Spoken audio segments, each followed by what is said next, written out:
मैंने अपना पति खोया है जो इस सदन के माननीय सदस्य थे। ये बात किसी से छिपी नहीं है। पूरा सदन जानता है कि उनकी हत्या कैसे हुई थी और किन लोगों ने की थी। मैं धन्यवाद देना चाहती हूँ ऐसे मुख्यमंत्री जी का जिन्होंने जीरो टॉलरेंस ला करके पॉलिसी को ला करके अपना करके अपराध और माफिया अतीक अहमद जैसे अपराधियों को मट्टी में मिलाने का काम जो करके दिखा दे उसी पर विश्वास किया जाता है। मैं भी 3 बार इस सदन की विधायक रही हूँ। बहुत छोटी उम्र से रही हूँ। सबके विश्वास और सबकी आस से मैं यहाँ पर आई हूँ। माननीय मुख्यमंत्री जी के आने के बाद मुझे न्याय मिला। मेरे पति के हत्यारे अतीक अहमद को माननीय मुख्यमंत्री जी ने मिट्टी में मिलाने का काम किया। मैं सुरक्षा की बात करती थी। मैं आपका ध्यान माननीय अधिष्ठाता महोदय जी, मैं आपका ध्यान अपने तरफ ले आना चाहती हूँ। मैंने अपना पति खोया है जो इस सदन के माननीय सदस्य थे। ये बात किसी से छिपी नहीं है। पूरा सदन जानता है कि उनकी हत्या कैसे हुई थी और किन लोगों ने की थी। मैं धन्यवाद देना चाहती हूँ माननीय मुख्यमंत्री जी को जिन्होंने मेरे छुपे हुए उन आंसुओं को देखने का काम किया जो वर्षों में किसी ने देखने का काम नहीं किया। मेरा दुख, मेरा तकलीफ माननीय मुख्यमंत्री जी ने देखने का काम किया और सही मायने में मुझे न्याय दिलाने का और देने का काम किया। माननीय अधिष्ठाता महोदय जी, मुझ जैसे पता नहीं कितने प्रयागराज में पीड़ित परिवार को माननीय मुख्यमंत्री जी ने ऐसे अपराधियों को दंड दे करके उनको न्याय दिलाने का काम किया है। और कल शायद मेरी प्रयागराज की जनता मुझे सुनेगी तो वो लोग भी माननीय मुख्यमंत्री जी को धन्यवाद देने का काम करेंगे पुनः दोबारा।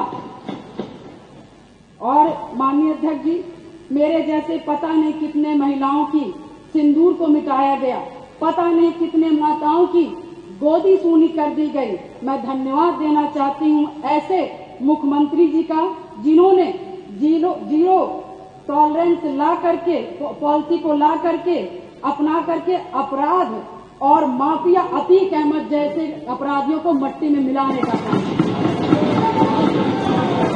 आज प्रयागराज अधिष्ठाता महोदय जी, आज प्रयागराज ही नहीं अपितु पूरा उत्तर प्रदेश की जनता आज माननीय मुख्यमंत्री जी के तरफ विश्वास की नजर से देखता है कि कोई भी प्रदेश का कोई भी माफिया या भू माफिया हमारे भाई की तरफ, हमारी महिलाओं की तरफ, हमारी बहनों की तरफ बुरी नजर से उठा के देखने का काम करेगा तो उस हर अपराधी को मिट्टी में मिलाने का काम किया जाए। और माननीय अधिष्ठाता महोदय जी, मैं ये कहना चाहूंगी कि कोई जिसकी सबसे बड़ी बात क्योंकि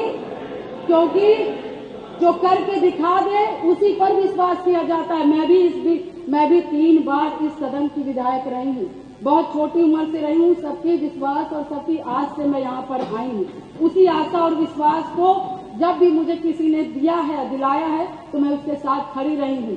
मैं कहना चाहूंगी कि इसकी सबसे बड़ी नजीर प्रयागराज में आपने हत्याकांड में देखा होगा, जिसमें मेरे पति की हत्या हुई थी और जिस घटना को पूरा प्रदेश जानता है।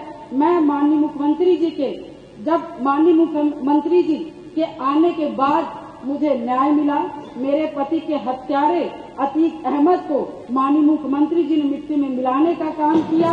मैं उनके इस जीरो टॉलरेंस पॉलिसी का समर्थन करती हूँ और मुझे लगता है कि इस बात को मैं नहीं कहना चाहती थी क्योंकि मैंने आज तक चाहे सदन हो, चाहे सड़क हो और चाहे मेरा घर हो, चाहे परिवार हो, मैं विधायक बनी मगर मैंने बहुत ही शालीनता से अपना परिवार, अपना समाज और सदन की मैंने हमेशा गरिमा बनाए रखी। मैंने कभी भी किसी का अपमान नहीं किया। मगर मैं विधायक से पहले मैं 9 दिन की ब्याहता थी। मेरी माँ तो 9 दिन की शादी हुई थी और मैं वहाँ उस ससुराल में मैं विधायक बनने नहीं गई थी। मैं सिर्फ उस घर का रोटी बनाने के लिए गई थी, अपना परिवार बसाने गई थी। मैं विधायक नहीं बनने गई थी। मगर जब मेरे साथ घटना हुआ तो मैंने न्याय के लिए अपना आवाज खोला, अपने अधिकारों को मांगने का काम किया, और जो कि मुझे जिस तरह से मुझे सही लगा, मैंने कभी जनता को अपना परिवार समझा, कभी आप सभी माननीय सदस्य को अपना भाई बंधु समझा, और आप ही लोग से, सभी लोग से मुझे ताकत मिली। और मुझे लगता है कि प्रयागराज में जो कोई नहीं सोचता था, मैं मिसाल हूं उन सभी लोगों का, जो कि मैं बहुत गरीब परिवार से, दोनों ससुराल और मैके दोनों परिवार से, बहुत गरीब परिवार से आती हूँ। न मेरे पास पैसा था, न गाड़ी था, न व्यवस्थाएं थी, न घर में कोई एक आदमी था, मगर धन्य शहर पश्चिमी की जनता ने, जिसपे मुझे विश्वास करके मुझे चुनाव लड़ने का काम किया और अपने पैसे से चुनाव लड़ने का काम किया, और उन्होंने लड़वाने का काम उसी आस्था विश्वास के साथ सन 2005 से मैं कमर कस के, मैंने शायद अपनी नहीं की, अपने पति की, मुझे तो पता ही नहीं था कि कौन क्या है, मगर मैंने जब जाना कि इससे कोई लड़ने के लिए तैयार नहीं था अतीत ऐसे माफियाओं से, तो मैंने लड़ने की ठानी, क्योंकि मुझे बस एक चीज लगा कि आज मैं डर जाऊंगी, जिसके पति की सारे आम हत्या कर दी गई और उसकी डेड बॉडी नहीं दी गई, ऐसे पता नहीं कैसे नॉर्मल इंसान, जो छोटे छोटे समाज के लोग होंगे, पता नहीं 1000 राजू पाल की हत्याएं हो जाएंगी और हम जैसी लड़कियां गूंगी बैरी घर में बैठ जाएंगी। अधिष्ठाता महोदय, मैंने उनकी आवाज मैं सुन करके, और मैं अपने लिए लड़ाई नहीं की, पूरे शहर पश्चिमी और पूरे प्रयागराज और पूरे उत्तर प्रदेश की जनता के लिए लड़ने का काम की,